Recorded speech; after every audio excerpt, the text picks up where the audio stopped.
What is going on, coaches? What's going on, PTs? Welcome back to the channel. If you guys are new, what's up? My name is Coach Ken, and I am here to, honestly today, guys, talk about something that I was really surprised I have not found like a decent video for.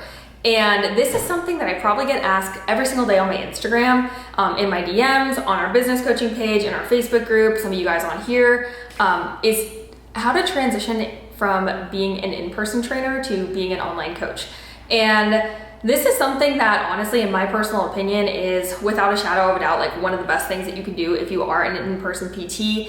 And something that I want to go over today is one, why in my opinion, being an online coach is more superior than being an in-person trainer. And two is how to actually start taking the steps towards being able to do that. So I want to dive into this video today. If you guys don't know my background, I actually trained at a gym in Florida for about 7 months, shadowed a bunch of trainers, super elite personal training gym, made a crap ton of money, got a lot of clients under my belt at just age 18. And that's honestly when I started building my online fitness coaching business during that time, which I'll talk to you guys about as well. And I actually was able to transition from doing in-person PT to going full-time online with just a few months under my belt of in-person training. So let's dive into the video. And if you guys have any questions regarding anything I, of course, talk about here or want me to elaborate on more topics in future videos, just leave it down below. As always, guys, if you love this video, please like it, give it a little thumbs up, and hit that subscribe. I'm gonna try not be biased here, but I will tell you guys, when I was training in person, just a few things that really came up for me is one, deterioration of my health. I was working split shifts in the gym, like 5 a.m. to 12, taking like a 3 to 4 hour break, didn't live close enough to the gym that I could drive home, which I know some of y'all who do maybe do that, you're able to do that. And then I would work again at night. And it was really hard for me to take care of myself when I was in a gym setting. So with that being said, that also means time, right? I was tied to a location. I was tied to my clients who were in the gym who honestly, like I would say a third of the time didn't even show up for sessions, no matter how great of a PT I knew I was. It was just something so common that I saw with in-person training. And you're stuck at the gym. If you have an 8 a.m. and a 9 a.m., but your 8:30 doesn't show, well, you're stuck at the gym for 30 minutes. And guess what? My management half the time wouldn't let me clock in for that time. So I wasn't getting paid, right? Not only that, but you're maybe making anywhere from, I know some gyms that are like $7 per session to like, some maybe even 30 to 50, but you're getting about a third of the session. And again, you're tied with your time to the gym, right? A lot of people say, oh, I love the in-person connection. I love training in person. I did too. I freaking loved training in person. But another thing in addition to that is I felt as though I wasn't really able to work with ideal clients when I was in person, especially if you're working in a corporate gym setting. You're gonna get a lot of gen pop. And I went from doing gen pop and helping people literally get gout out of their knee to me now working with soulmate clients who are age 22 to 30. They really want to focus on body recomp. They're really high energy, super high vibe, and I absolutely love working with the clients that I work with. Another reason I was so keen on moving from in-person training to online as well, in addition to the whole ideal client thing, was I realized that when I was training in person, I saw my clients for a 30 to hour long increment of time, 1 to 2, some 3 times a week, but it was like very, very rare. And all I really had control over was their form in that session and how well they were able to execute movements. And I sometimes had a little more control over their nutrition, but because I wasn't doing check-in points with them, I didn't really get to have more one-to-one texting time throughout the week to see, hey, how are you doing? Are you keeping on top of your training outside of our programming or outside of just our sessions that we're doing? And I found that I wasn't really able to get them fully blown transformations because so much of what happens with your client's transformation, it comes from a habit shift, it comes from a lifestyle shift, and it comes from mindset, right? And I wasn't able to have the time to sit down with them as much as I do with online or provide the additional resources I needed to be able to get my clients to have the best result possible. I think it's such a massive part of being able to get your clients a transformation. So that was another thing that I found was in person, I just wasn't able to give my clients the value that I truly felt like I needed to give them a fully blown transformation. And then the last one we're gonna kind of just go into here very briefly is, y'all, I was making like $3K a month as an in-person PT, which is honestly pretty good for an in-person trainer. Some trainers make bank, some trainers make really good bank, but again, they're tied to a location and there's a cap on your income. The amount of clients that you can take is the amount of money that you're going to make, right? And I had like 60 clients on my in-person roster at one point while simultaneously trying to build up my online business, and y'all, I was still only making like $3K a month.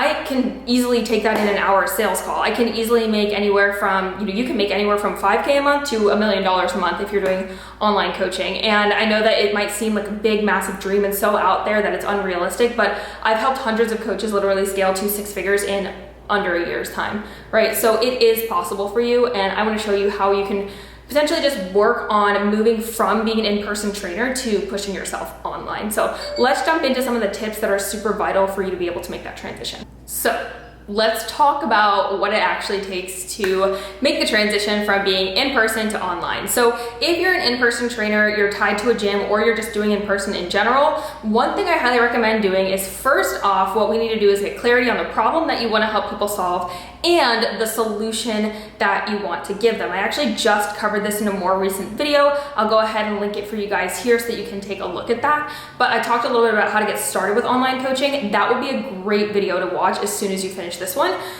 In that video, I talk a little bit about finding the problem that you want to help people solve and then the solution. Because once you get clarity on that, you can then choose the platform that you want to get on to be able to serve and support people, whether it's YouTube, whether it's Instagram, whether it's Facebook. But what I will tell you is the platform that you use the most is the one that your ideal client will probably be sitting on. So we want to start figuring out who specifically you want to work with so that you can start posting content that's going to be able to resonate with those people. The more you can build up your social media, the more that you'll be able to translate the message that you want to give and the mission that you have and bring people in from social media that can actually be online coaching clients.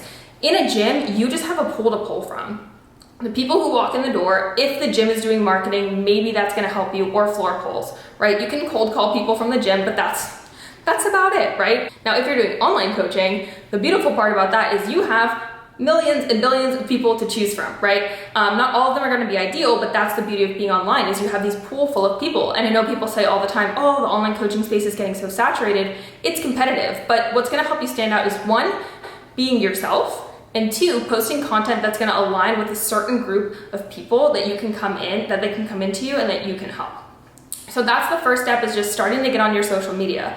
Now, second is, if you have in-person training clients and you are not tied to a gym, something that's really, really cool is you essentially can start hybriding your clients with going part-time online and then part-time in the gym. Now, if you're in a gym, of course, there's going to be conflict of interest. If you've signed a contract to not take any of those coaching clients, you could face legal action. So please make sure that you do not take any of the coaching clients from the gym. I don't want you guys to get in trouble in any way, shape, or form. But if you are just working for yourself, freelance, doing in-person training, you can easily transition them to hybrid. Start, talking to them, hey, I'm offering a bonus additional check-in process, as well as online coaching package now that's actually going to take care of your nutrition training. And this is where knowing the value of online coaching is so important.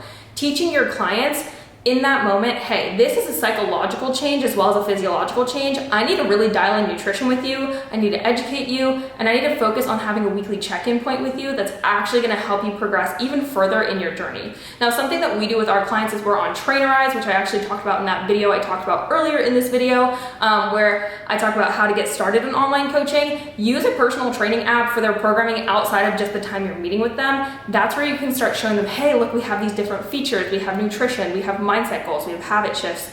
This is how we're going to seek true transformation. And what I recommend doing with your social media is, as you start to grow, right, start doing those calls to action. Bring people in, let people know that you're taking on clients. Maybe take a few beta clients at a little bit of a cheaper rate so that you can start showing people the beauty and credibility that you have as an online coach. And when you have that, you're going to start bringing in more and more people. Now, there's going to be this awkward month where you're, let's say, making $1,500 to $3K online, and maybe you're making the same as in person. If you can start trickling down your in-person roster, and eventually what I would do is, if you have people online that could come with you, or I'm sorry, in person that could come with you for online, if you're not attached to a gym and it's not any kind of corporate legal stuff, you could easily just do this. Give your clients the ultimatum. Give your clients the ultimatum. This shows a huge value piece. I see so many coaches just waiting, procrastinating to just jump full-time online. Do you know how many hours you'll have back if you quit doing it in person and actually just go full-time online? What that's going to do for you is, all those hours that you were working in the gym, you can now pour into doing lead generation, posting content, doing outreach, all the things I talked about in that previous video, and I'll continue to teach you guys so that you can make the full transition, right? So once you start getting people in the door online, and like I said, go back and please watch that first video because that's gonna connect all the dots for this video to make sense as well.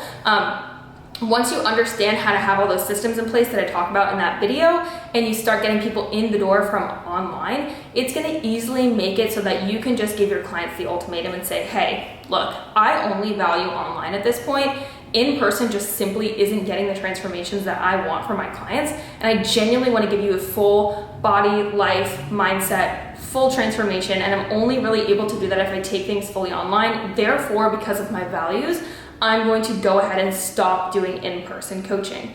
When you do something that big and give a client an ultimatum, I guarantee you they're gonna be like, holy crap, like this whole online thing must work really well if they're willing to just completely stop doing in person and shift to online, right? And giving them that ultimatum might also, of course you can offer them the position to be like, hey, I want to take you with me. I want you to have that full transformation. Like, let's do this thing, right? Establish your rates, establish your prices, go back to that video that I told you about and watch that video so you know how to get started with the system side of things online. But I think the thing is, a lot of people use procrastination as self-sabotage. They put off doing in-person training. They don't genuinely want to do in-person training, but they tell themselves, I like in-person better because, some people genuinely do, and I love that for those people. But a lot of coaches who coach in person are self-sabotaging and procrastinating actually going full-time online because they're too afraid that they're not gonna be able to make it online, or because they're too afraid that, they're gonna get stuck in this middle ground, not making enough money, right? Yes, I know it's really freaking hard. I did it too. I was only making like $2,500 a month. I up and moved to California. I quit my in-person training job and I only had 19 clients or not even, I think I had like 11 clients on my online coaching roster, and I was maybe making like $1,500 online, right? I quit making that $2,500 with only making $1,500 online. And I moved across the country to go pursue my dream and be an online coach and be around people who I knew were gonna uplift me, right? And be in an environment that I knew was gonna uplift me. But the only way for me to do that was to get out of that gym and to go full time and put all my energy into that one thing, right? When you start building momentum, do not let this in-person hold you back. You're gonna get to this flat line where you're stuck in the middle ground because you don't have any time to pour more into online, but you also don't have more in person to pour into, and then you just get stuck, right? Give the clients the ultimatum, believe in yourself more than anything. Watch that video that I put on how to get started in online coaching and come back and re-reference this video. But you have everything you need to do it. You just have to believe in yourself, walk away from the damn gym, and start posting on your social media, start setting up the systems, start getting everything ready that you need to be able to make that full transition and just go full-time online.